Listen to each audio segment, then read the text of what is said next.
కాంగ్రెస్ పార్టీలో ఎంపీ శశి థరూర్ వ్యవహారం మరోసారి వివాదాన్ని రేకెత్తిస్తోంది. తాజాగా ఆ పార్టీ అధినేత రాహుల్ గాంధీ కేరళ పర్యటనలో ఉన్న నేపథ్యంలో కార్యకర్తలు అండ్ ప్రజాప్రతినిధుల సమావేశాన్ని నిర్వహించారు. ఈ సమావేశానికి ఎంపీ శశి థరూర్ డుమ్మా కొట్టేశారు. అగ్రనేత రాహుల్ గాంధీ సమావేశానికే ఆయన హాజరు కాలేదు అంటే ఖచ్చితంగా పార్టీ మారనున్నారా అనే అనుమానాలు సైతం వ్యక్తమవుతూ ఉన్నాయి.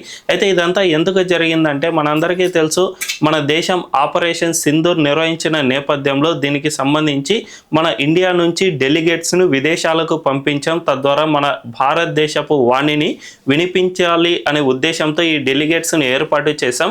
ఇందులో శశి థరూర్ను సైతం ప్రభుత్వం ఎంపిక చేసింది. ఆయనకు గతంలో విదేశీ వ్యవహారాలపై చాలా పెద్ద ఎత్తున పట్టు ఉంది కాబట్టి ఆయన్ను ఎంపిక చేసింది. కానీ కాంగ్రెస్కు ఇది అస్సలు నచ్చలేదు. ఆయన మన దేశపు వాణిని వినిపించడం ఈ పార్టీకి ఇష్టం లేదేమో, అందువల్లనే ఆయన్ను దూరం పెడుతూ వచ్చింది. తద్వారా ఇప్పుడు శశి థరూర్ పార్టీ మారబోతున్నారా అనే అనుమానాలు సైతం వ్యక్తం అవుతూ ఉన్నాయి.